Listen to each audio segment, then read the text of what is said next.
आज हम पढ़ने वाले हैं अपवर्तक एवं अपवर्त्य। तो सबसे पहले हम अपवर्तक शुरू करते हैं।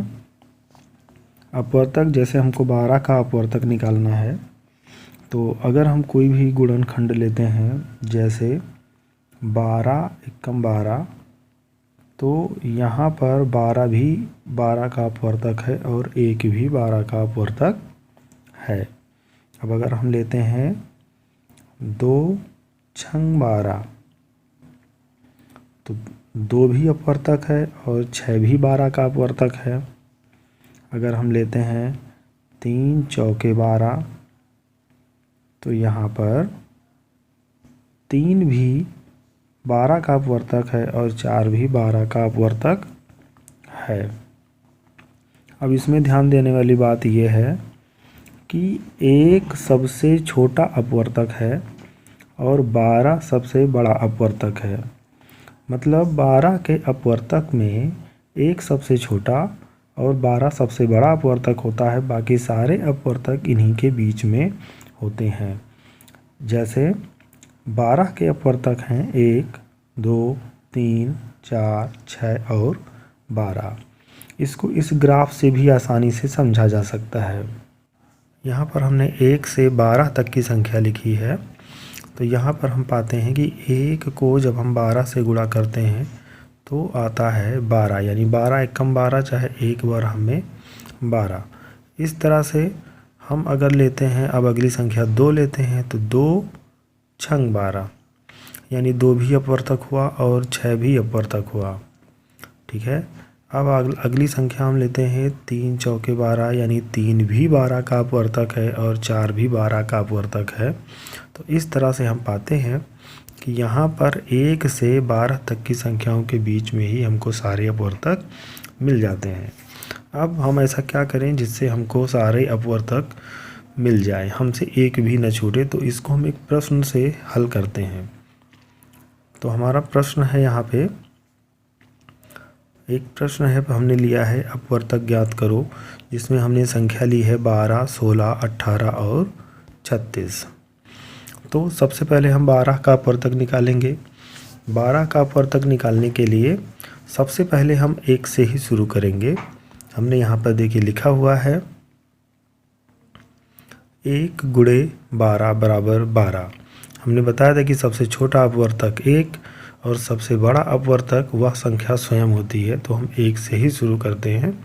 1 गुणे 12 बराबर 12। अब 1 के बाद जो अगली संख्या आती है वो आती है 2। तो 2 के पहाड़ा में 12 आता है, 2 छंग 12, तो उसको भी हमने यहाँ पे मेंशन कर लिया। 2 के बाद अगली संख्या आती है 3, यानी 3 के पहाड़ा में भी हमको 12 मिलता है, 3 चौके 12, तो ये हमको मिल गया।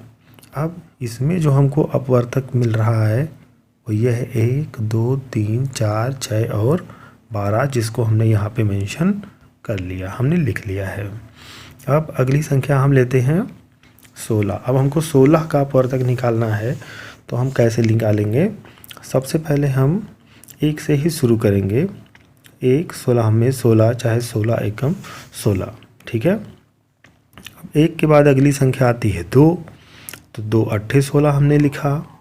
उसके बाद अगली संख्या आती है 3, तो 3 से 16 विभाजित नहीं होता, क्योंकि जब हम 16 को 3 से विभाजित करते हैं तो 3 बचे 15, यहाँ पर हमारा एक शेषफल आ जाता है, यानी 16 3 से पूरी तरह विभाजित नहीं होता है। तो हम 3 को छोड़ करके हम अगली संख्या ले लेते हैं, यानी लेते हैं 4, 4 चौके 16। इस तरह से हमको सारे संभावित अपवर्तक मिल जाते हैं, यानी 1 से लेकर के 16 तक हमको सारे अपवर्तक मिल जाते हैं। तो 16 के अपवर्तक जो हमको मिले हैं वह हैं 1, 2, 4 और 16। अब इसको इस ग्राफ से भी हम आसानी से समझ सकते हैं। फिर संख्या ली है 1 से 16 तक हमने लिख लिया है। अब 1 को जब हम 16 से गुणा करेंगे तो ये 16 आएगा, यानी 1 16 में 16, तो हमको जो अपवर्तक मिला वो 1 मिला और 16 मिल गया। अब 1 के बाद जो अगली संख्या है वो है 2, तो 2 अट्ठे 16 होता है, तो हमने इसको मार्क आउट कर लिया और उसके बाद 4 चौक 16 होता है तो हमने इसको मार्क कर लिया। तो इस तरह से जो हमको अपवर्तक मिला वो हमको मिला है 1, 2, 4 और 16। अब इसके सिवाय इसमें और कोई अपवर्तक 16 का नहीं है। अब अगली संख्या हम लेते हैं 18। 18 का अपवर्तक भी हम इसी तरह से ज्ञात करेंगे। हमने यहाँ पे लिखा 1 गुणे 18 बराबर 18।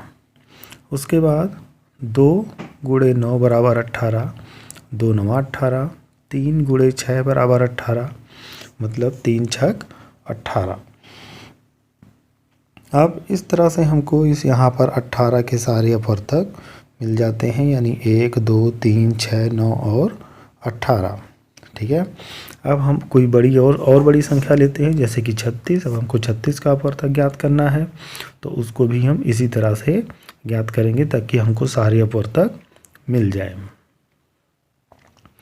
अब हम यहाँ पे देख रहे हैं कि 1 गुणे 36 बराबर 36, 2 18 में 36, क्योंकि 18 दूना 36 होता है। 36 हम जब 2 से विभाजित करेंगे तो 18 हमारा आएगा, तो 2 गुणे 18 बराबर 36। उसी तरह से 3 गुणे 12 यानी 12 3 36, इसको भी हमने लिख लिया। 3 के बाद अगली संख्या है 4, 4 9 36 और उसके बाद 5, तो 5 से तो 36 कटने वाला नहीं है, तो 5 को हम छोड़ के आगे बढ़ जाएंगे, यानी 6 से हम करेंगे तो 6 छंग 36। अब इस तरह से हमको जो अपवर्तक मिला है वो है 1, 2, 3, 9, 12, 18 और 36। तो अब आपको ये अपवर्तक निकालना आ गया होगा। अब मैं एक प्रश्न में यहाँ पे रखता हूँ, वो है 9,